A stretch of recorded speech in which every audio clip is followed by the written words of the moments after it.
We are elevating Black voices in Colorado throughout this year's Black History Month. Tonight, introducing you to Obi Ezeadi, a Westminster counselor and only the second Black person to ever hold that position in the city. Butch Hicks was the first. He was elected back in 1999.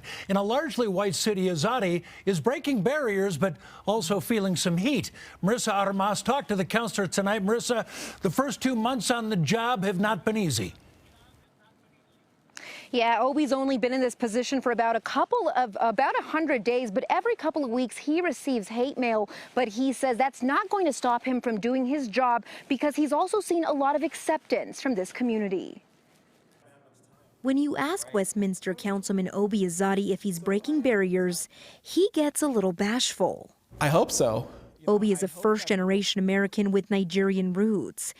In November, Obi won his campaign to serve as Westminster City Councilor, becoming only the second Black person to ever hold a seat. And when I put my hat in the race, some people told me, don't do it. Westminster's a conservative city, so my odds were low. But Obi believes when the odds are low is when we need more people actually trying. Westminster is an area that's predominantly white. I really emphasize the message of hope, of trusting government again, of equity, of inclusion, of really making sure that working class families are heard. And while Obi has been welcomed by hundreds, he's also had to deal with his fair share of hate mail. The messages like, go back to Africa, or hey slave, or you shucking and jiving, and there's all sorts of messages that they come up with.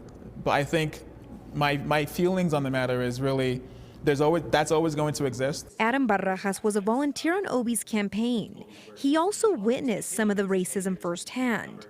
But for Adam, Obi's representation matters. I think that seeing someone like Obi on city council, where you wouldn't necessarily see someone with his same color skin or his same background, really helps me to see the bigger picture in our society. And Obi is choosing hope over hate. He hopes his story will inspire others to get involved. You can do it too. Advocate for what you want changed. Obi actually received the most votes than any councilor in the city's history. Over the next few months, he wants to prioritize addressing the water treatment plant. In Westminster, Marissa Armas covering Colorado First. All right, Marissa, thank you.